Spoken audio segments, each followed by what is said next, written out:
नमस्कार मित्रांनो, तूही रे माझा मितवा मालिकेच्या आजच्या जबरदस्त अशा भागामध्ये आता सगळेजण नाश्त्यासाठी बसलेले असतात. त्यावेळेला मग आता आकाश म्हणतो की दादा, मी काय म्हणतोय, तू पुढे होतोस का? मी थोड्या वेळाने ऑफिसला आलो तर चालेल का? त्यावेळेला लगेचच वल्लरी म्हणते की का थोड्या वेळाने कशाला ऑफिस? मग लगेच अर्णव म्हणतो की आकाश, ऑफिसमध्ये आज महत्त्वाची मीटिंग आहे आणि त्यासाठी तुला यावं लागणे. कारण फॉरेन डेलिकेट्स येणार आहेत, सो मला हेल्प करावी लागेल तुला. आणि तुझ्या व्यतिरिक्त ऑफिसमध्ये इतकं कोणालाही जास्त काही माहिती नाही आहे, त्यामुळे तुला यावं लागेल माझ्यासोबत. आणि तू एक्सक्यूजेस कसले देतो आहेस? राकेश जीजू बघ आपल्या अगोदर ब्रेकफास्ट करून ऑफिसला पोचले, पण आपल्या अगोदर ते कामाला पोचलेत आणि आपण असे इथे अजून आहोत, त्यामुळे तुला निघावं लागेल माझ्यासोबतच. तेव्हा वल्लरी म्हणते की हो, बिझनेस आहे आकाश, अशी हयगय करून नाही चालणार, तुला बरोबर सगळं करावं लागेल, कारण तुला सगळं येतं आहे ना, असं म्हणून वल्लरी मुद्दाम त्याला भाव देत असते. तेव्हा मग त्याचा चेहरा पडलेला असतो, कारण की त्याला नम्रताबरोबर वेळ घालवायचा असतो, तिच्याशी बोलायचं असतं. नवीन लग्न होऊनही वेळ देता येत नसतो, त्यामुळे त्याला जरा वाईट वाटत असतं. तेव्हा आता अर्णव त्याला समजवतो की आपल्याला काहीच एक्सक्यूजेस चालणार नाहीत, आपलं जे काही काम बाकीचं आहे ते बाकीला, परंतु आता तुला यावं लागेल, कारण की आपली खूप महत्त्वाची मीटिंग आहे, असं अर्णव त्याला समजावतो. त्यानंतर मग आता ईश्वरी म्हणते की अर्णव सर थांबा, मी तुम्हाला टिफिन देते, दोघंजणही डबा घेतल्याशिवाय जाऊ नका हां, असं म्हणून आता ती आतमध्ये जाते आणि अनिताताई असा आवाज देत किचनमध्ये जात असते. नंतर मग तेवढ्यातच अर्णवला कॉल येत असतो आणि कॉल आल्यानंतर तो बाजूला जरा बोलत असतो. तेवढ्यात ईश्वरीला बाबांचा आवाज येतो की ईश्वरी बाळा, अगं माझी पोथी वाचून झालेली आहे, जरा चहा आणतेस का? तेव्हा ती आवाज देते की हो बाबा आणते, लगेचच आणते. नंतर मग इथे त्याचं फोनवर बोलणं सुरू असतं आणि ईश्वरी किचनमध्ये जाते आणि म्हणते की मी बाबांना चहा देऊन आले हा लगेचच. आणि ती चहा देण्यासाठी जाते, तोपर्यंत आकाश आणि अर्णव दोघंजणही वाट बघून निघून गेलेले असतात. वल्लरी त्यांना काहीच बोलत नाही. मग वल्लरी त्यांच्याकडे बघतच राहिलेली असते. ती काही बोलायला जाणार, अरे आकाश, तोपर्यंत तो तिथून निघून जातो. नंतर मग आता ईश्वरी विचार करते की आता मी काय करू. ईश्वरी बाहेर येऊन बघते तर दोघं जणांचा डबा तसाच, दोघंही घेऊन गेलेले नसतात.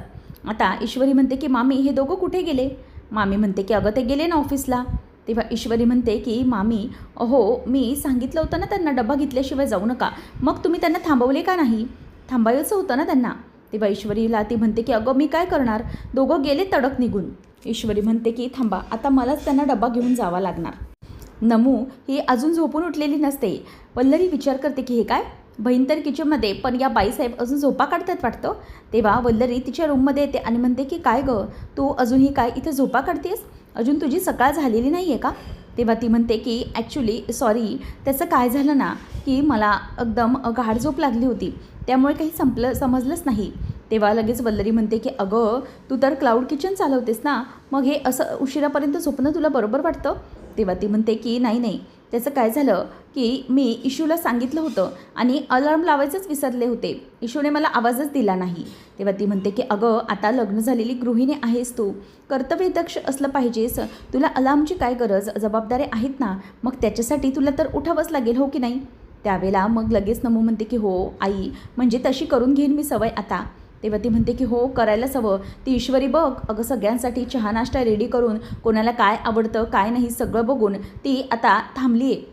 आणि तू नवऱ्याला डबा द्यायला पण ती गेली ऑफिसमध्ये आणि तू अजूनही झोपत आहेस.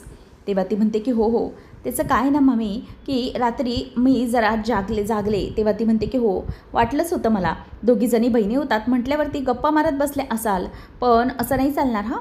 म्हणजे ईश्वरी पण तुझ्यासोबत होतीच की, परंतु ती बघ, ती गप्पा मारत बसली तरीही ती उठली ना, तिचं काम केलं ना तिनेवर, असं असायला हवं, असं म्हणून ती मुद्दामच तिला टोमणा देत असते आणि ईश्वरीबद्दल तिच्या मनात राग भरवण्यासाठी सगळं सुरू असतं. तेव्हा ती म्हणते की आई, आता जाते मी लगेच किचनमध्ये आणि बघते.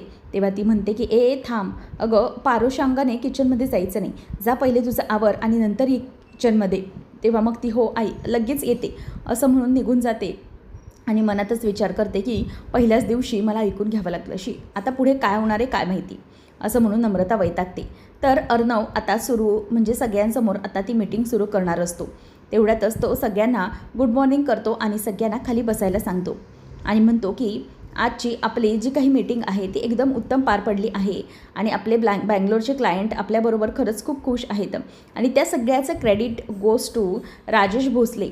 राजेश भोसलेंमुळे आपल्या कंपनीला खूप सारे प्रोजेक्ट्स मिळालेले आहेत.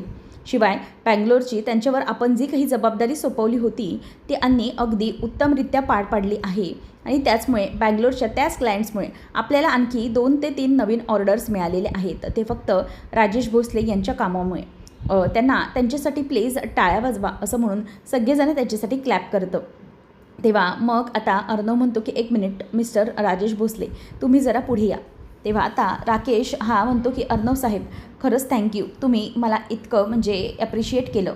तेव्हा मग लगेचच तो म्हणतो की आणखी ॲप्रिशिएट करणं बाकी आहे.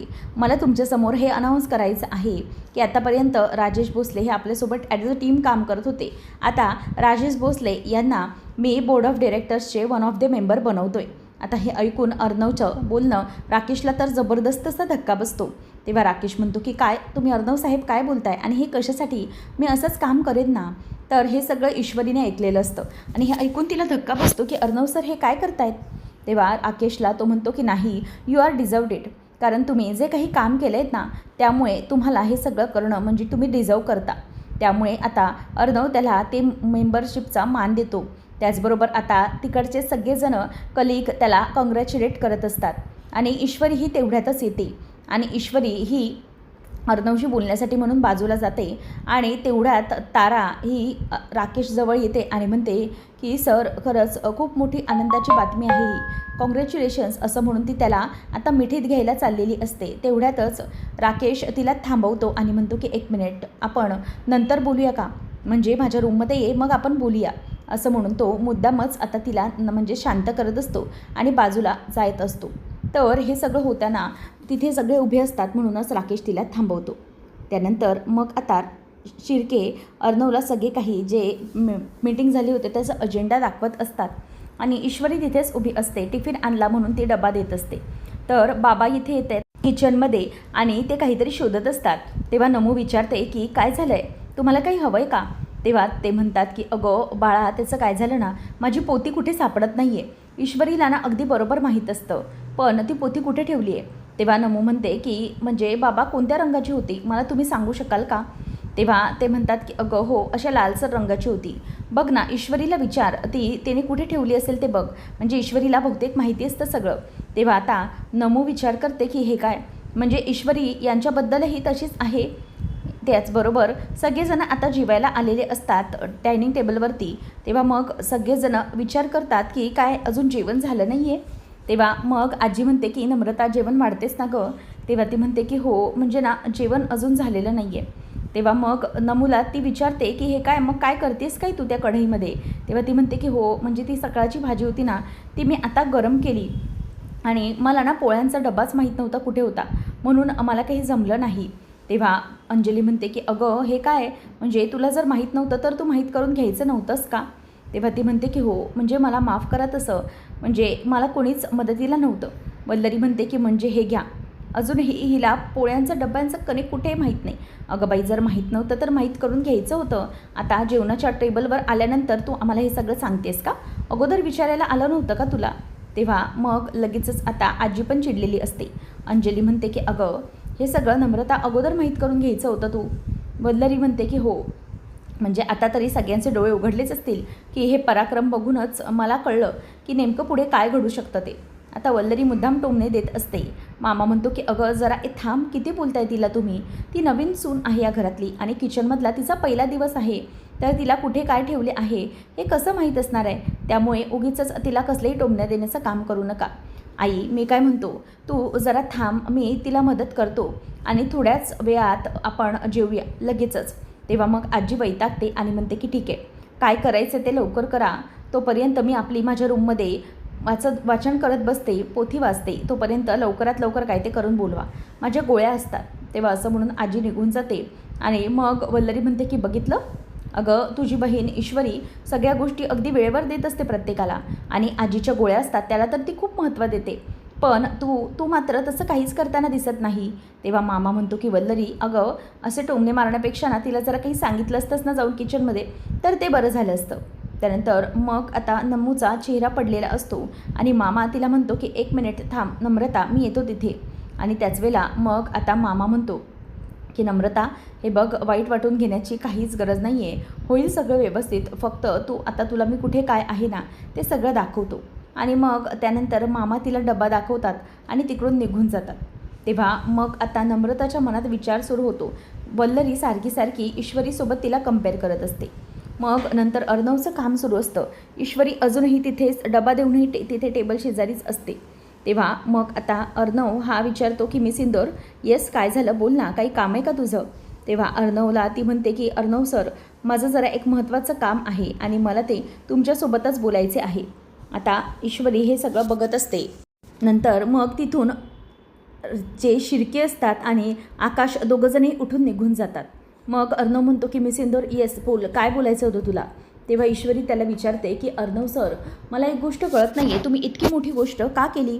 तेव्हा अर्णवला राग येतो. तो म्हणतो की काय, कशाबद्दल बोलतेस मिस इंदोर तू? तेव्हा ती म्हणते की अर्णव सर, अहो मी बोलते ते म्हणजे तुमच्या या आजच्या डिसिजनबद्दल.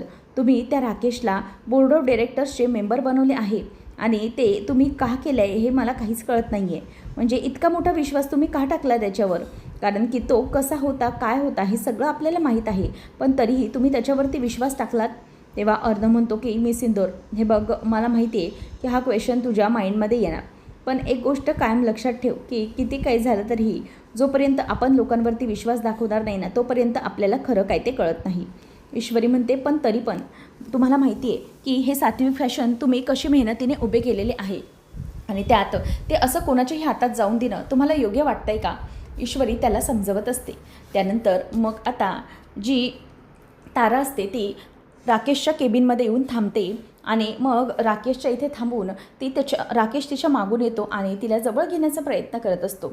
तेवढ्यातच आता तो म्हणतो की काय तारा डार्लिंग, काय झालं?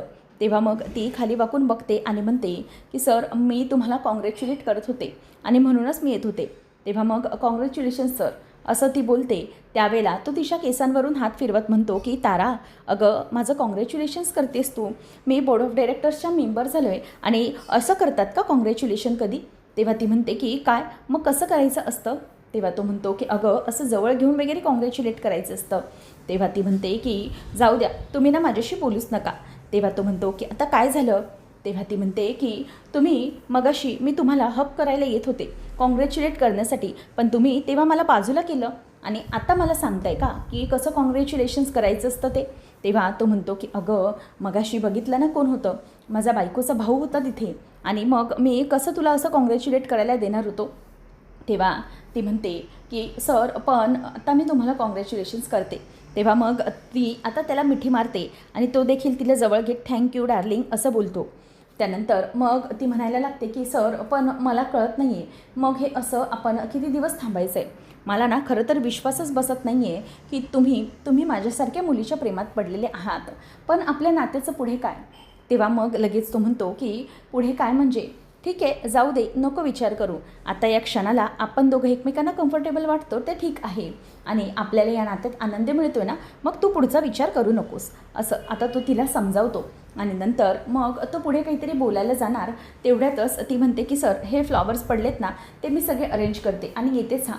तेव्हा लगेचच तो जाताना तिला म्हणतो की हां येच हां मिस तारा, आणि तारा निघून जाते. तर अर्णव म्हणतो, मिस इंदोर, तू कसला विचार करतेस? पण ईश्वरी त्याला समजवत असते की अर्णव सर, या खुर्चीसाठी काहीही करायला कोणीही तयार होऊ शकतं, पण त्यातल्या त्यात तुम्ही सगळ्यात लक्ष ठेवा, नक्की काही चुकीचं घडू शकतं, या सगळ्या गोष्टी तुम्हाला माहीत असायला हव्या, असं ती त्याला समजावत असते.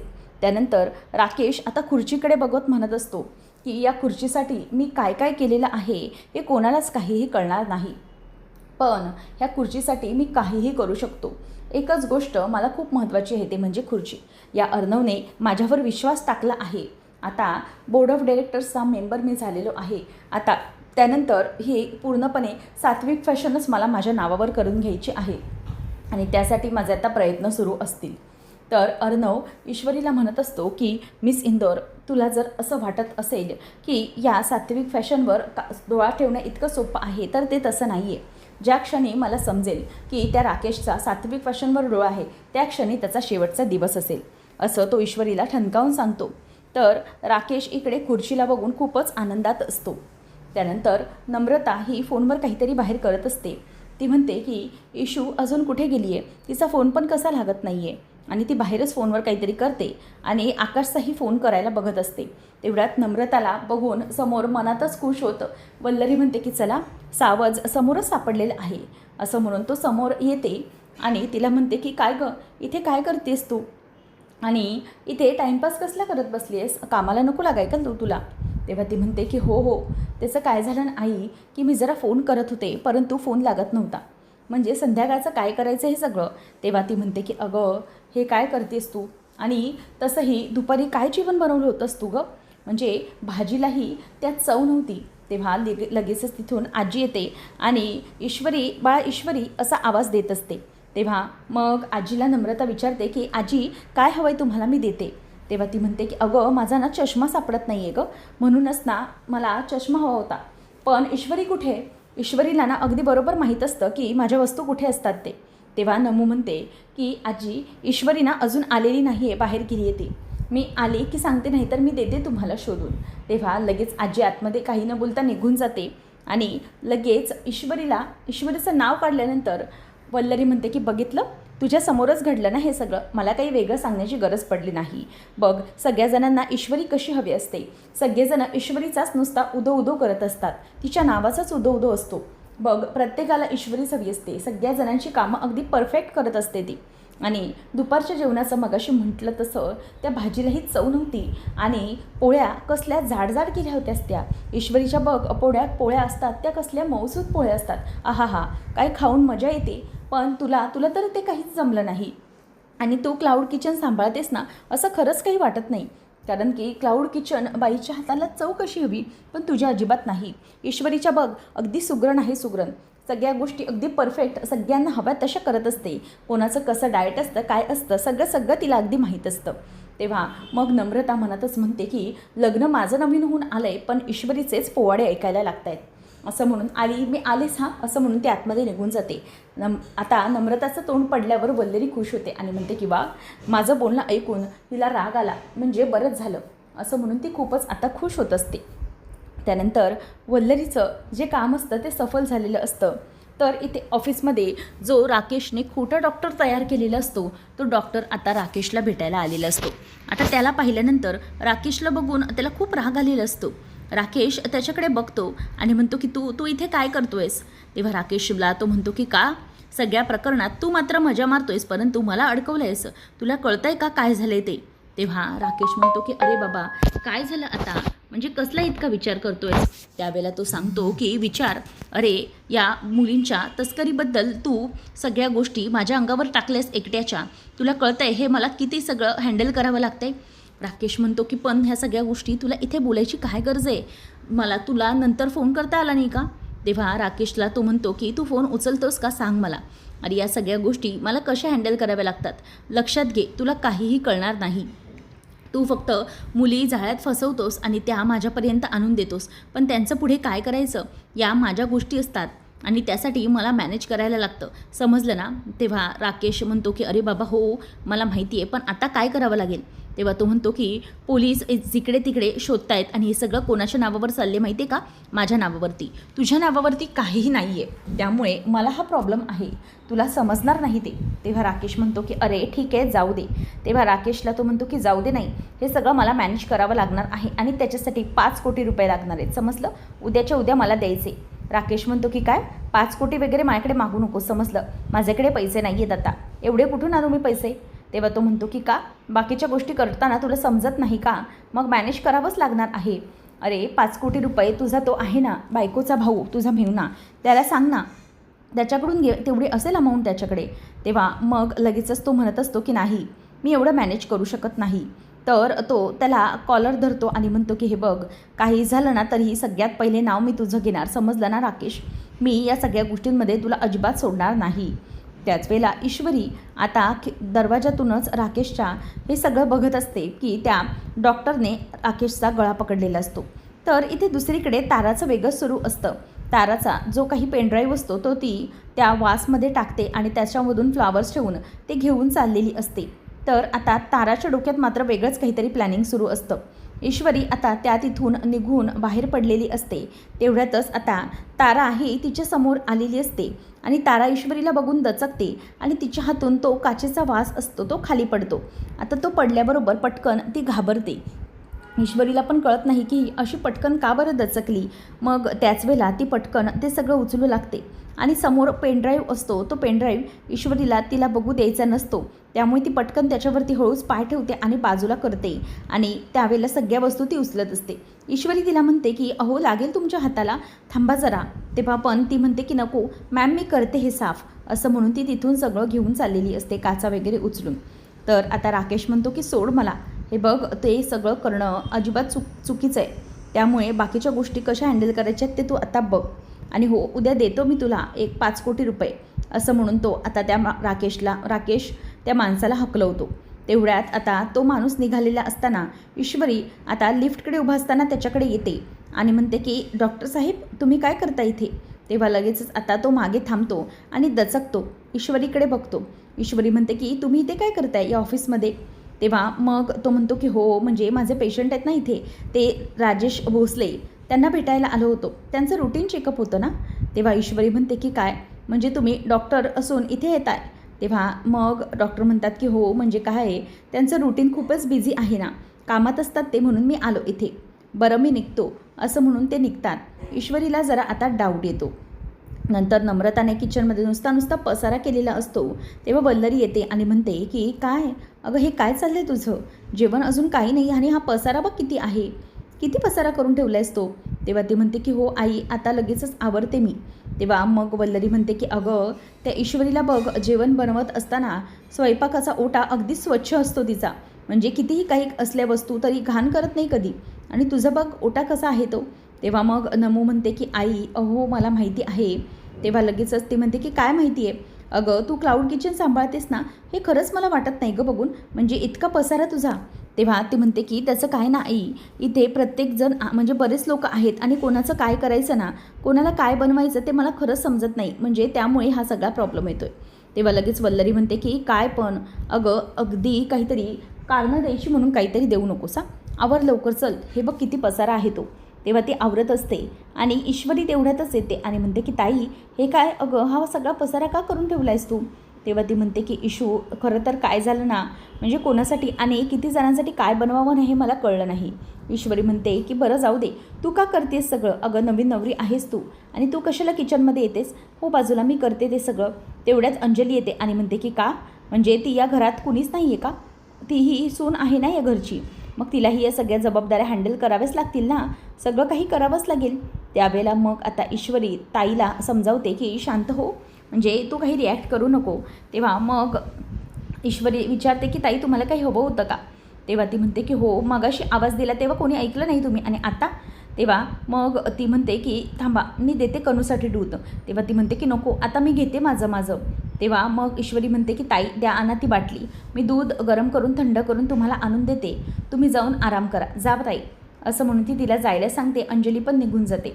तेव्हा नमू म्हणते की ताई अगं या अशा का वागतात आजकाल, म्हणजे अंजली ताई. तेव्हा मग ईश्वरी म्हणते की हो त्या अशा विचित्र वागतायत खरं, परंतु त्या अगोदर अशा नव्हता, ठीक आहे त्यांचा राग निवळला की त्या होतील शांत, नको काळजी करूस. मग आता ईश्वरीला ती म्हणते की ताई जेवणाचं काय करायचं, मग आता काळजी करू नको, आपल्या कॅन्टीनमध्ये ना फार छान जेवण मिळतं ऑफिसच्या, म्हणून मी तिथूनच घेऊन आली आहे, फक्त मामांसाठी भात बनवायचा आहे. तेव्हा मग आता ती म्हणते की अगं पण मी इतक्या भाज्या चिरून ठेवल्यात त्याचं काय करायचं. ईश्वरी म्हणते की नको काळजी करूस, अगं त्याच्यात तर मी पुलाव बनवते. पण मग नमू म्हणते की तुझ्या हाताला तर लागलं आहे. तेव्हा ईश्वरी म्हणते की अगं ये तर मेरे बाय हात का खेले, जा तुझा आराम कर, मी करते सगळं इथलं, असं म्हणून ती नमूला पाठवते बाजूला. आणि वल्लरी नमूच्या बाजूला येऊन म्हणते की बघितलं आता ह्या ईश्वरीने आल्या आल्या कसा लगेच किचनमध्ये ताबा घेतला तो, असं असतं तिचं, म्हणजे किती काही झालं तरी कुठेही ती कमी पडत नाही. आता आली तोपर्यंत लगेच किचनमध्ये गेली ती, पण तुला तर हे समजणार नाही, कारण की तिने लगेच किचनचा ताबा घेतला आहे आणि तिचा जो काही किचनचा ताबा असतो ना तो लवकरात लवकर सहजासहजी कोणाच्याही हातात ती देऊ शकत नाही. आणि बघितलं ना प्रत्येक वेळेला तिचंच नाव घेतात सगळ्या जणांना ईश्वरीच हवी असते. बघ कसं करते ती सगळं, शिक काहीतरी तिच्यापासून, असं म्हणून आता वल्लरी मुद्दामच तिला टोमणे देत असते आणि ईश्वरीला हे काही माहीत नसतं, ती तिथे किचनमध्ये काम करत बसलेली असते. मग किचनमध्ये ती असताना नम्रता तिथून रागाने निघून जाते आणि जो काही वल्लरीचा डाव असतो तो सफल झालेला असतो आणि ती तिच्याकडे बघतच बसलेली असते.